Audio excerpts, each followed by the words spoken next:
कौन थे फिरोज गांधी जिनके सरनेम पर है विवाद? क्यों कहा था इंदिरा गांधी को फांसीवादी? इन सभी पहलुओं को जानेंगे विस्तार पूर्वक। नमस्कार, प्रेस जागरण में आपका स्वागत है। मैं हूं स्वाति आपके साथ। राज्यसभा में राष्ट्रपति के अभिवादन पर धन्यवाद प्रस्ताव का जवाब देते हुए प्रधानमंत्री नरेंद्र मोदी ने सवाल उठाया कि गांधी परिवार देश के पहले प्रधानमंत्री जवाहरलाल नेहरू का उपनाम क्यों नहीं इस्तेमाल करते। इस पर कांग्रेस नेता राहुल गांधी ने पलटवार करते हुए कहा कि देश में ज्यादातर लोग अपने पिता के उपनाम का इस्तेमाल करते हैं, इसलिए हम भी अपने पिता और दादा का सरनेम इस्तेमाल करते हैं।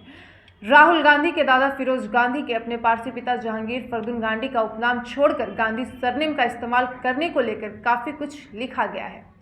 तो सबसे पहले जान लेते हैं कि फिरोज गांधी को गांधी उपनाम कैसे मिला। कई किताबें कहती हैं कि गांधी फिरोज का कुल नाम या पारसी धर्म में जाति का नाम था। इसे उन्होंने आज़ादी की लड़ाई में कूदने के बाद गांधी जी से प्रभावित होने के कारण बदलकर गांधी कर लिया। वहीं इंदिरा गांधी की बुआ कृष्णा हटी सिंह ने अपनी किताब इंदु से प्रधानमंत्री के 9वें अध्याय में फिरोज के कुल नाम पर भी रोशनी डाली है। उन्होंने लिखा, फिरोज का उपनाम गांधी ही था, इसे अपभ्रंश के तौर पर गांधी भी कहा जाता था। इसका संबंध परिवार के पेशे से है। उन्होंने लिखा कि मोदी पंसारी या गांधी का काम करने वाले गांधी कहलाते थे।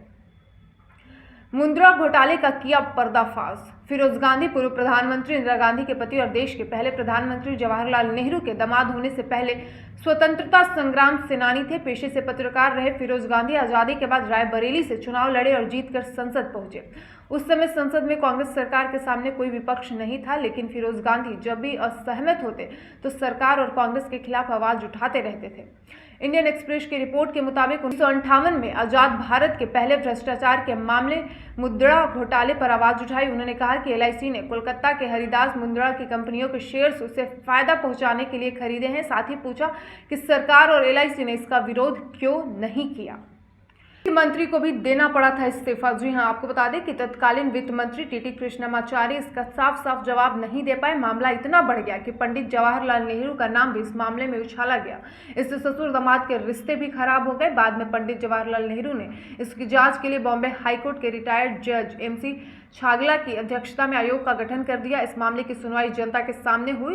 एचडीएफसी बैंक के संस्थापक हसमुख ठाकुरदास पारिक ने आयोग को बताया कि हरिदास ने इन कंपनियों के शेयर्स ऊंचे दाम पर बेचकर मुनाफा कमाया है। इससे एलआईसी की ओर से इन कंपनियों के खरीदे गए शेयर से 50 लाख रुपए से भी ज्यादा का नुकसान हुआ है।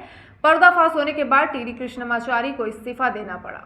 फिरोज गांधी ने मुद्रा घोटाले का पर्दाफाश करने से 3 साल पहले डालमिया जैन समूह में वित्तीय अनियमितताओं को भी उजागर किया था। उनके डीजे ग्रुप में की जा रही वित्तीय अनियमितताओं के कारण ही लाइफ इंश्योरेंस इंडस्ट्री का राष्ट्रीयकरण किया गया था। इसके अलावा उन्होंने प्राइवेट मेंबर्स बिल संसद में पेश किया ताकि कोई भी पत्रकार संसद की कार्यवाही की रिपोर्टिंग कर सके।